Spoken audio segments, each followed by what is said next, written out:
going back to like these kinds of predators, something that was just astounding to me in the documentary too.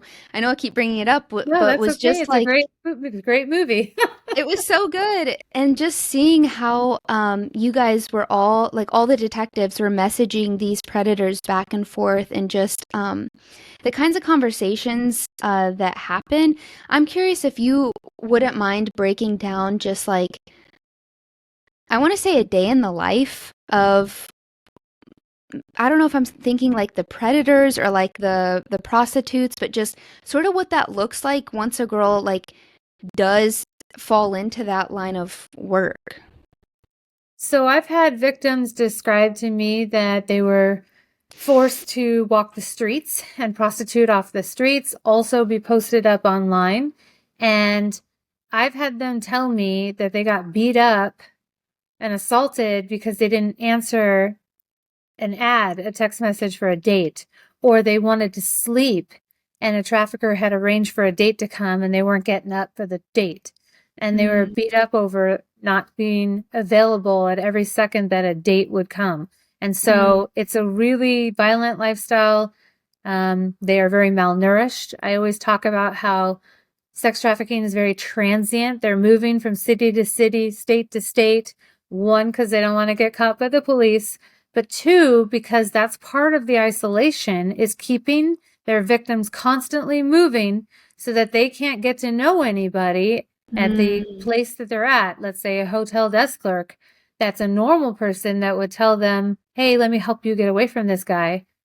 They don't Yeah. want that. And so they keep them completely isolated, constantly moving, very transient on purpose.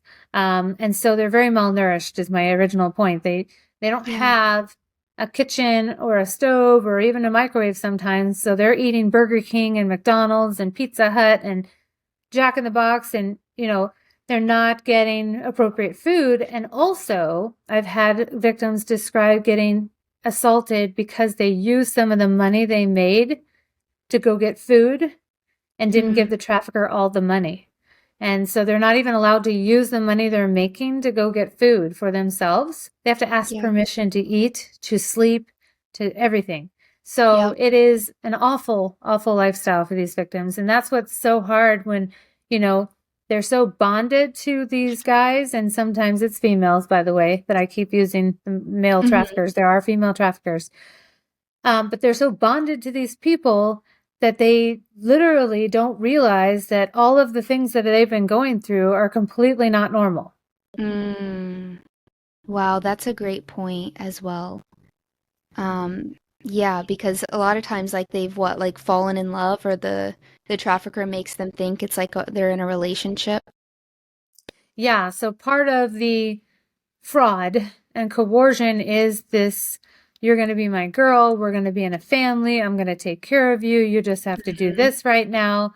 Right now is never really a little while, it's always, months and weeks and years. Yeah.